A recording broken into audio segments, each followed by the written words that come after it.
5 tips cara simpan emas dengan betul. Ramai orang simpan emas tapi tak semua simpan dengan cara yang betul. Kalau salah cara, bukan untung tapi jadi rugi. Jadi hari ini saya kongsikan 5 tips cara simpan emas dengan betul. Sebelum tu save dulu video ini untuk rujukan anda. Tips yang pertama, simpan emas niat untuk jangka masa panjang. Emas bukan skrip cepat kaya. Ia adalah aset lindung nilai duit kita.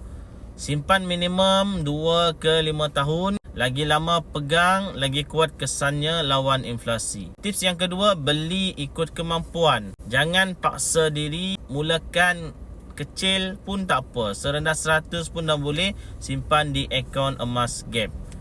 Konsisten lebih penting daripada besar sekali beli. 100 sebulan lebih baik daripada tunggu cukup duit tapi tak mula-mula. Tips yang ketiga, elak guna duit komitmen. Jangan guna duit sewa rumah, jangan guna duit makan. Emas untuk simpanan lebihan, bukan duit kecemasan.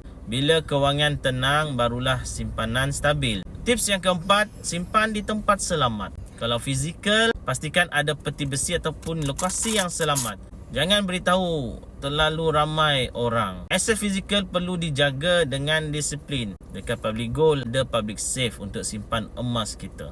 Kalau tak nak simpan sendiri, boleh simpan saja di akaun emas gap. Tak ada bayaran apa-apa. Tips yang kelima, jangan mudah panik untuk jual. Harga emas naik turun itu biasa. Kalau turun sedikit, jangan gelabah. Ingat tujuan asal, lindung nilai dan bina aset jangka masa panjang. Orang yang sabar biasanya yang akan menang.